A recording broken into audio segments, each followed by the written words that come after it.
আসসালামু আলাইকুম গায়েস। আজকে আমি গিয়েছিলাম আমাদের এলাকায় নবাব কাচ্চি ঘর। সেদিকে আজকে যে প্রথম দিন খেয়েছিলাম, আজকে আবার একটু রিভিউ দিলাম। ওদের খাবার টাবার খুবই মাশাল্লাহ ভালো। আর এই জায়গাটা পড়ছিল, লোকেশন হলো কাঠের পুল আর দুপখোলা, দুটা মাঝামাঝি জায়গায়। তো আপনারাও আসবেন, দেখবেন। এদিকে বাদামের শরবত, কাচ্চি, তেহারি, গরুর কাচ্চি, মুরগির কাচ্চি এগুলি পাওয়া যায়। আর সবচাইতে বেশি মজা হলো বাদামের শরবতটা, ফিন্নেও পাওয়া যায়। আর তেহারিও খুব মজা, মানে বলতে গেলে সবাই টিমই মজা।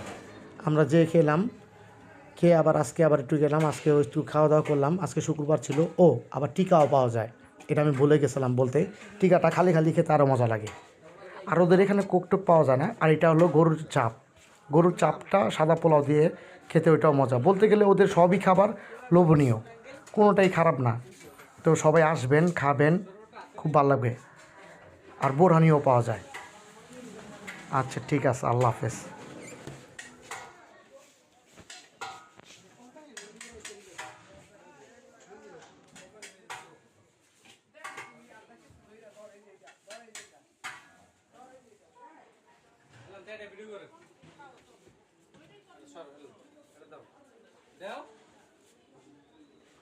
দাও কাস্টমারে দাও